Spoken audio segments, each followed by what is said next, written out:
శివాయ. ఓం నమః శివాయ. ఓం నమః శివాయ. కార్తీక పురాణము 7వ రోజు పారాయణం. త్రయోదశాధ్యాయము. కన్యాదాన ఫలము. వశిష్ఠభువాచ.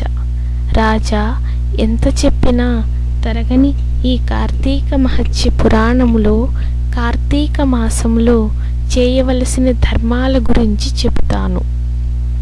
ఏకాగ్ర చిత్తుడివై విను. తప్పనిసరిగా చేయవలసిన వానిని చేయకపోవడం వలన పాపాలు కలిగించేవి అయిన ఈ కార్తీక ధర్మాలన్నీ కూడా నా తండ్రి అయిన బ్రహ్మదేవుని ద్వారా నాకు బోధించబడ్డాయి. నీకిప్పుడు వాటిని వివరిస్తాను. జనకరాజేంద్ర, ఈ కార్తీక మాసంలో కన్యాదాన, ప్రాతస్నానములు, యోగ్యుడైన బ్రాహ్మణ బాలకునికి ఉపనయనం చేయించడం, విద్యాదాన, వస్త్రదాన, అన్నదానములు ఇవి చాలా ప్రధానమైనవి. బ్రాహ్మణ కుమారునికి కార్తీక మాసంలో ఒడుగు చేయించి దక్షిణను సమర్పించడం వలన పూర్వజన్మ పాపాలు కూడా తొలగిపోతాయి. ఈ విధముగా తమ ధనముతో ఉపనయనము చేయించబడిన వటువు చేసే గాయత్రీ జపము వల్ల దాత పంచమహాపాతకాలు నశించిపోతాయి. 100 రావి చెట్లు నాటించిన, 100 తోటలను వేయించిన, 100 నూతులను, దిగుడుబావులను నిర్మించిన, 10,000 చెరువులను త్రవ్వించిన వచ్చే పుణ్యం ఎంతైతే ఉంటుందో అది పేద బ్రాహ్మణ బాలనుకు ఉపనయనం చేయించడం వలన కలిగే పుణ్యంలో 16వ వంతు కూడా సమానము కాదు. మరో విషయము గుర్తించుకో. మాఘ్యాం వైమాధేవమాసి చోత్తమం మౌంజీబంధనం కారాయిష్యంతి తే రాజందానం తత్వాతు కార్తీకే. కార్తీకంలో ఉపనయన దానము చేసి తదుపరిన వచ్చే మాఘంలో కానీ వైశాఖంలో కానీ ఉపనయనము చేయించాలి. సాధువులు, శ్రోత్రియులు అయిన బ్రాహ్మణ బాలకులకు ఉపనయనము చేయించడం వలన అనంత పుణ్యము కలుగుతుందని ధర్మవేత్తలైన మునులందరూ కూడా చెప్పియున్నారు.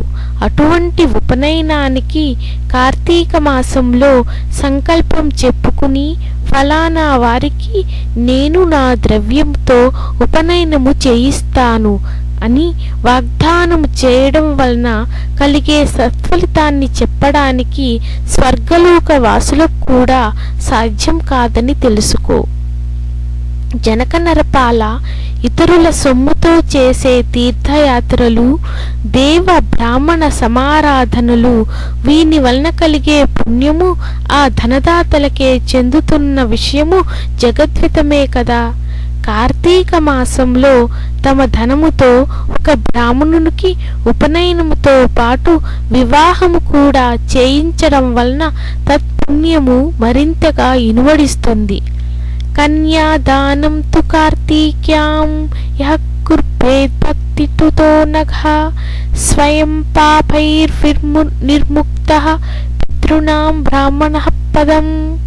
కార్తీకంలో కన్యాదానమాచరించిన వాడు స్వయముగా వాడు తరించడమే కాక వాని పితరులందరికీ కూడా బ్రహ్మలోక ప్రాప్తిని కలిగించిన వాడవుతాడు. ఇందుకు నిదర్శనముగా ఒక ఇతిహాసమును చెబుతాను విను. సువీరోపాఖ్యానము. ద్వాపర యుగంలో వంగదేశాన దుర్మార్గుడైన సువీరుడనే రాజు ఉండేవాడు. లేడి కన్నుల వంటి సోగ కన్నులు గల సుందరాంగి ఒకరితే అతనికి భార్యగా ఉండేది.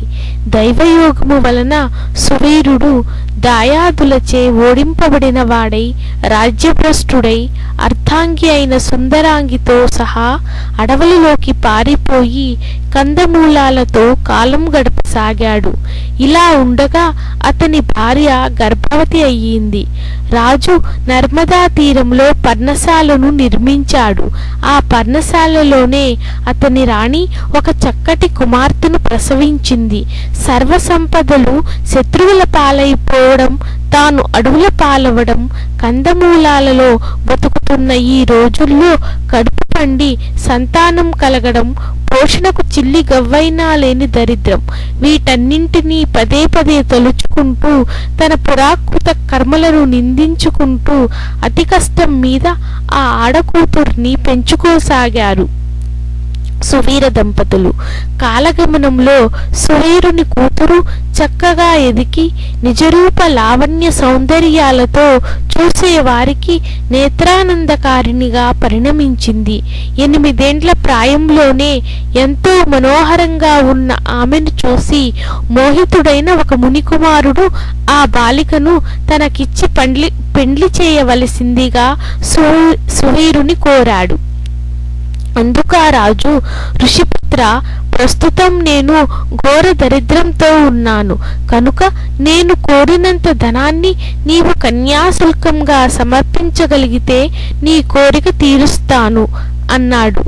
ఆ పిల్ల మీద మక్కువ మానుకోలేని మునిబాలకుడు, రాజా, నేను కేవలం మునికుమారుడునైన కారణముగా నీవు అడిగినంత ధనమును తక్షణమే ఇవ్వలేను. తపస్సు చేత తద్వారా ధనము సంపాదించి తెచ్చి ఇస్తాను. అంతవరకు ఈ బాలకను నా నిమిత్తమై భద్రపరిచి ఉంచు అని చెప్పాడు.